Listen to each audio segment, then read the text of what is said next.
আসলে এমন কিছু চাইছি যার শেষ পরিণতি সম্পর্কে কিছুই জানি না। তার মতো এমন প্রিয় বন্ধু পাওয়া যাবে না যে কিনা ঈসার শিক্ষা দীক্ষা সম্পর্কে পুরোপুরি ঘোর বিরোধী। কেন আপনার শাগরেদগণ খাবারের পূর্বে নিজেদের হাতগুলো ধৌত করছে না? নিষেধ সত্ত্বেও এরা খোদার নবীর কথা অমান্য করল। তখন শরীয়তের নিয়ম কানুন বিসর্জন দিয়ে সবাই বয়োজ্যেষ্ঠদের আইন কানুন নিয়ে মশগুল হয়ে পড়েছিল।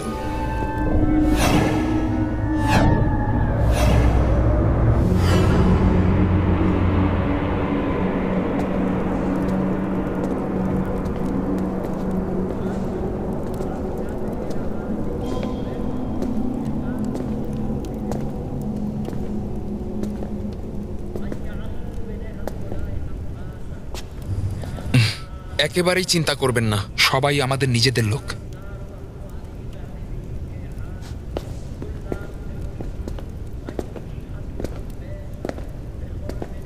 আপনার নাম কি?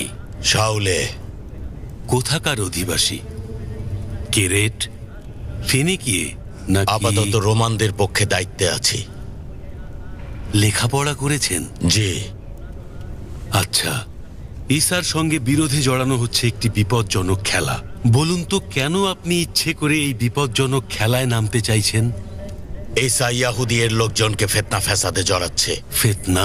আপনি ফিতনা সম্বন্ধে কি জানেন? আমি এতটুকু জানি যে আমাদের শরীয়তকে পাল্টে দেওয়ার চেষ্টা করছে সে। লোকজনকে পুরোহিতদের সম্বন্ধে বাজে ধারণা দিয়ে দিচ্ছে এবং সবাই হাসি তামাশা করছে। গির্জার লোক হিসেবে নানা ধরনের উপাধি দিচ্ছে। এটি আমার জন্য যথেষ্ট। শুনেছি যে জিলুদদের সঙ্গে আপনার বিরোধ রয়েছে। কি বিষয়ে? না, কিন্তু কিছুটা স্বার্থ সংশ্লিষ্ট। উত্তম হচ্ছে ঈসার আশেপাশে নজর রাখুন। ঠিক আছে, সম্ভবত ঈসার শাগরেদদের মধ্যে কাউকে খুঁজে পাবেন।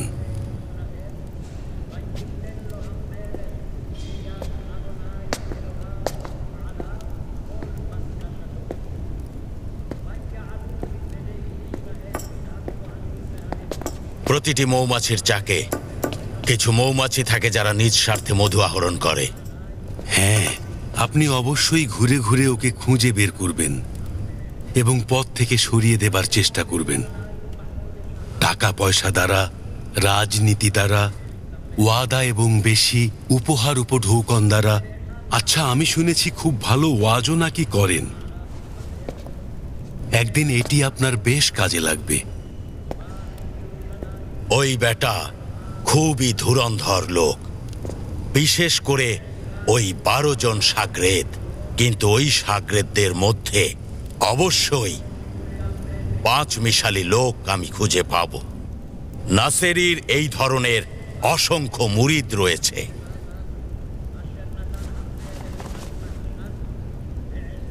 হাতের 5 আঙ্গুল যেমন সমান নয়, তেমনি ভাবে সবাই সমান নয়। নাসেরির দলেও তা থাকবে। সব জায়গায় আপনি এমন ধরনের লোক খুঁজে পাবেন যারা দিন ও দুনিয়া দুটোই একসঙ্গে পেতে চায়। অবশ্য ঈসার আশেপাশেও আমি নিশ্চিত এমন লোক খুঁজে পাওয়া যাবে, বুঝেছেন? আমি নিজের কাজ নিজেই ভালো জানি। সাবাস, আপনাকে আমার বেশ পছন্দ হয়েছে। আপনার ভবিষ্যৎ বেশ উজ্জ্বল। আচ্ছা শাওলে, আপনি কি এখন পর্যন্ত আনিয়ার গৃহে গিয়েছিলেন? জি। হয়তো খুব শীঘ্রই আবারও সেখানে যাওয়ার প্রয়োজন হতে পারে। আপনাকে আমি আনিয়ার গৃহে পাঠাতে চাই একটি ছোট্ট খেদমত করার জন্য। অবশ্য রুবিন আপনাকে সব বলবেন।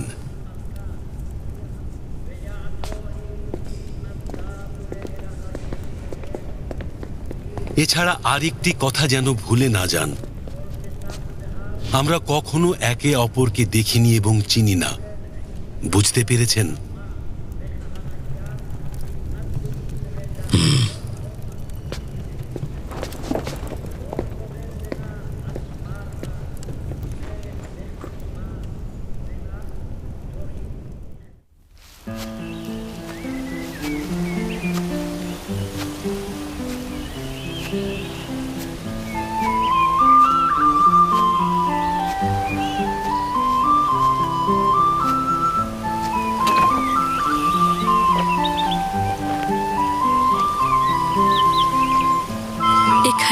এসেছেন।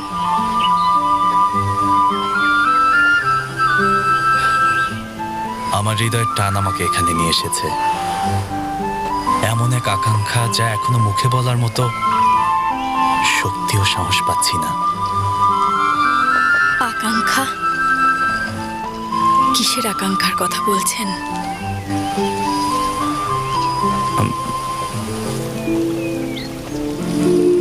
জানো, আমি বলতে চাইছি, এটি কি সম্ভব যে একদিন... আপনি কি বলতে চাইছেন বলুন ইয়াহুদা। একদিন কি আমি তোমাকে পাবো? অর্থাৎ আমি কি তোমাকে বিয়ের বন্ধনে আবদ্ধ করতে পারবো?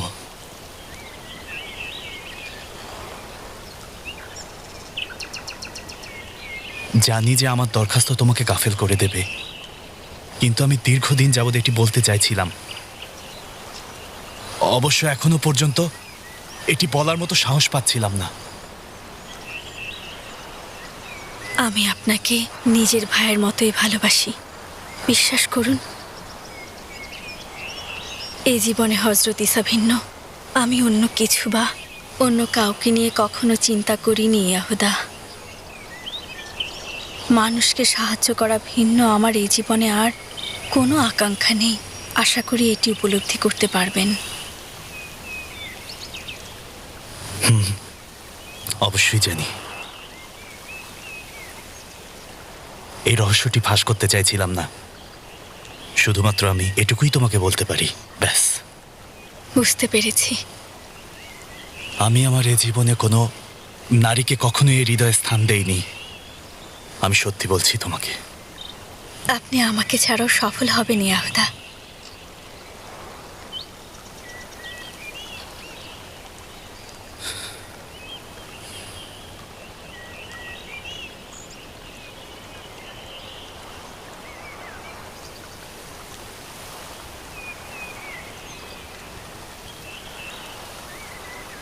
খোদা আপনাকে সাহায্য করবেন।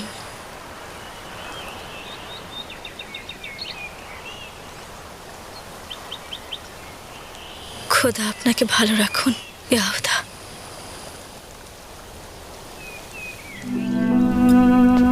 সালাম, খুশ আমদিন। সালাম, খুশ আমদিন। সালাম, সালাম, সালাম, সালাম হে মহাপুরুষ। শুকরিয়া, আল্লাহ শুকরিয়া। আসুন, সালাম, চলুন যাই। সালাম, আসুন, চলুন যাই। সালাম সালাম সালাম, সালাম সালাম। আসুন বোন আমার। আমাদের মতে হযরত ঈসা আলাইহিসসালামের শাগির্দগণের শুধুমাত্র ইব্রানির জন্য নিজেদের সময় নষ্ট করা উচিত নয়। তারা এখন থেকে বিভিন্ন দিকে ছড়িয়ে পড়বে এবং হযরত মরিয়ম আলাইহিসসালামের পাক পবিত্র পুত্র হযরত ঈসা আলাইহিসসালামের দোয়া ও বরকতে অসুস্থ ও শারীরিক অক্ষম ব্যক্তিদের শেফা দেবে। তাকে উদাহরণ হিসেবে তুলে ধরে তার চারিত্রিক গুণাবলী সকলের নিকট পৌঁছে দেবে। সব সময় মহান আল্লাহ তাআলার কথা স্মরণ করে জিকির করবে, একত্ববাদী খোদার দ্বীনের দাওয়াত দেবে। হে ভাইয়েরা, আমার উপর বিশ্বাস রাখো। সত্যি বলছি, আমি এই পৃথিবীতে বিশেষ মর্তবা নিয়ে এসেছি যা এখনো পর্যন্ত কোনো ইনসান নিয়ে আসতে সক্ষম হয়নি। কেননা আমাদের মহান রব ইনসানকে অবশিষ্ট রাখার জন্য পৃথিবীতে সৃষ্টি করেননি, বরং তাকে সৃষ্টি করেছেন বেহেশতে স্থান দেওয়ার উদ্দেশ্যে। ফিলিপস, ইয়াকুব, মাতা,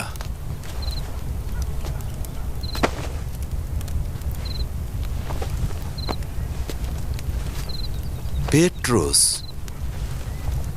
আজ তোমাদের দূরের কোনো দেশে পাঠাবো। আমার নিকট থেকে যা কিছু শুনেছ বা দেখেছ সেগুলোর সুসংবাদ মানুষকে পৌঁছে দেবে। মহান আল্লাহর নামে অসুস্থ মানুষদের শেফা দেবে, শয়তানের ধোঁকা থেকে দূরে থাকবে। আমি যা কিছু বলেছি সেগুলোর বিবরণ দিয়ে বনি ইসরায়েলদের আমার সম্পর্কে বলা গোমরাহি নষ্ট করে দেবে। রওনা হও।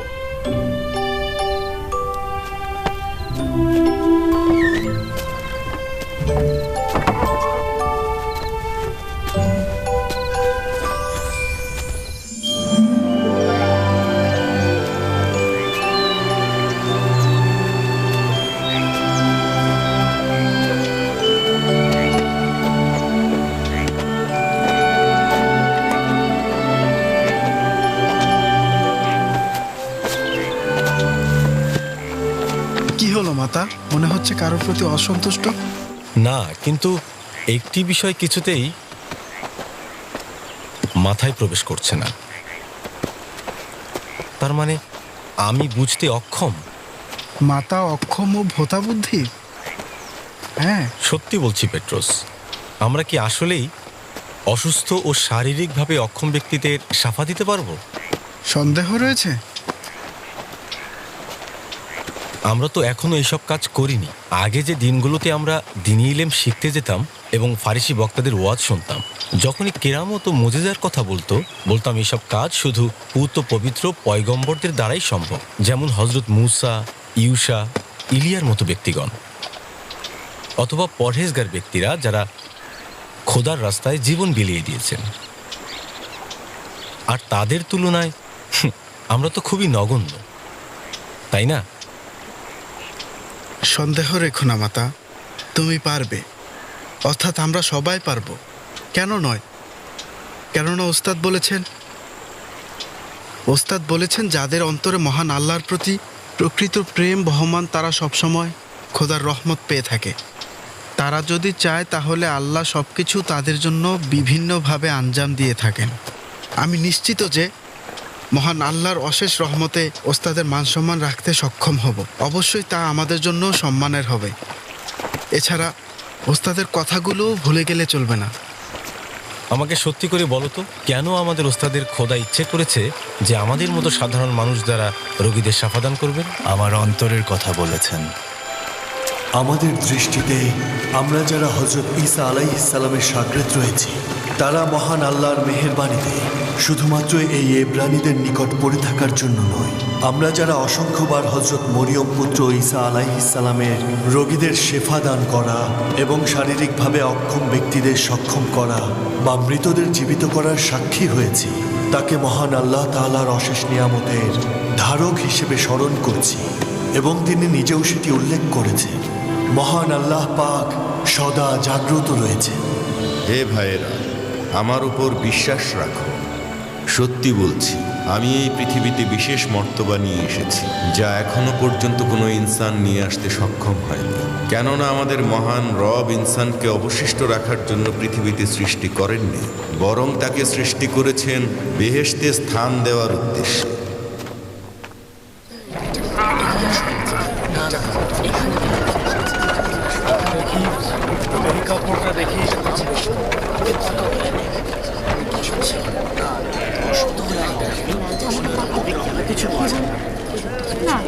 ওইদিকে দেখো, দেখো কারা আসছে। মনে হচ্ছে ঈসাও তার শাগরেদগণ আসছেন। সবাই শোনো, সব অসুস্থ ব্যক্তিকে নিয়ে আসো, ঈসা নাসেরি আসছে। কি বলছো নাহুম? ঈসা কোথায়? এরা তো হলো ঈসার শাগরেদ। আমরা এই কারণে এখানে একা এসেছি, কেননা ওস্তাদ আমাদেরকে নিজেই আদেশ দিয়েছেন যেন আপনারা মূর্খতাবশত কোনো কুফরি না করেন। হযরত ঈসা কখনোই খোদা বা খোদার পুত্র নন। এই ফিতনা রোমান মুশরিকগণ ছড়িয়ে দিয়েছে, কেননা যখন ওস্তাদ নাইন শহরে একজন মৃত যুবককে জীবিত করেছেন তখন সাধারণ মানুষের মধ্যে বিভ্রান্তি ছড়িয়েছে। অতঃপর এই শয়তানি ফিতনা আপনাদের মুখে মুখে ছড়িয়ে দিতে চেষ্টা করেছে। কিন্তু কেন?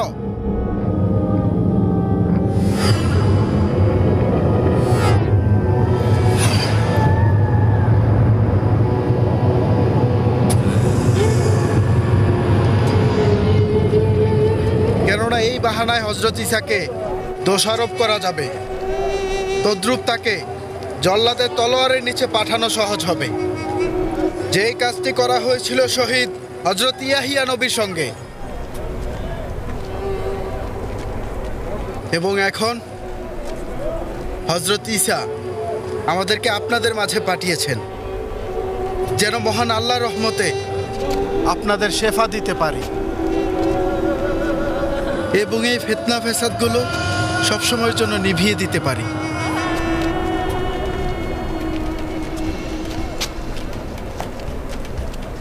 আপনাদের মুখ শুকিয়ে যাচ্ছে কেন? পেট্রোস কি বলছে আপনারা শুনুন। আপনাদের মধ্যে যারা অসুস্থ তাদের নিয়ে আসুন, জলদি করুন।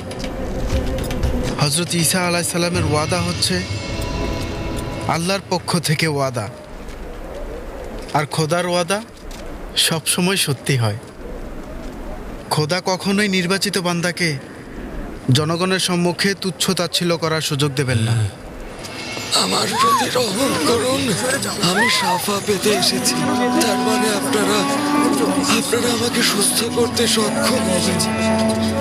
দেখুন, আপনি এই অন্ধের দৃষ্টি ফিরিয়ে দিন। বেচারা, সে একটি জটিল রোগে আক্রান্ত পেট্রোস।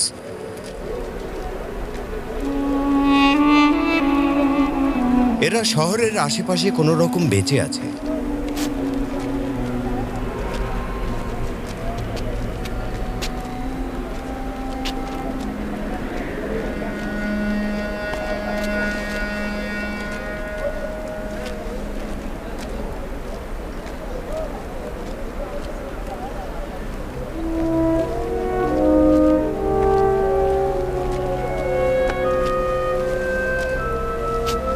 হে পরওয়ারদিগার, যেমন ভাবে আপনার নেয়ামত হযরত মরিয়ম ও তার পুত্র ঈসার উপর নাজিল হয়েছিল এবং আপনার অশেষ রহমত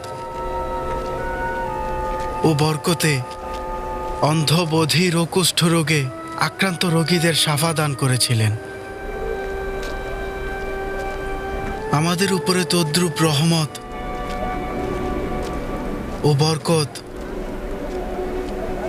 নাজিল করুন এবং এই অক্ষম ও অচল ব্যক্তিকে শাফা দিন।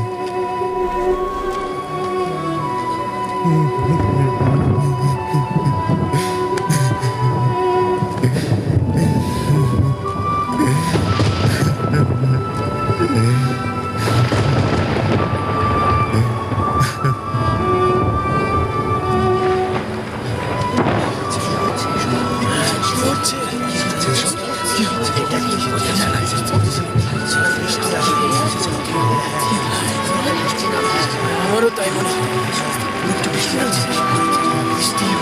বৃষ্টি নেমেছে।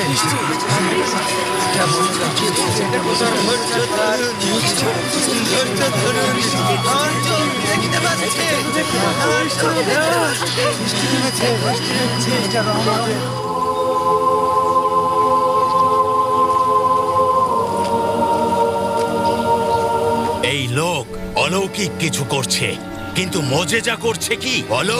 তুমি কি বুঝতে পারছো কি বলছো? ঈসা বুঝতে পারছে না কি করছে। আপনি জীবিত হয় হাদেরিয়ান আর সিনেটরগণ অনেক বেশি চিন্তিত হয়ে পড়েছেন। ঈসা সীমা অতিক্রম করে গিয়েছে, ইহুদি পণ্ডিতদের ধৈর্যের বাঁধ ভেঙে দিয়েছে।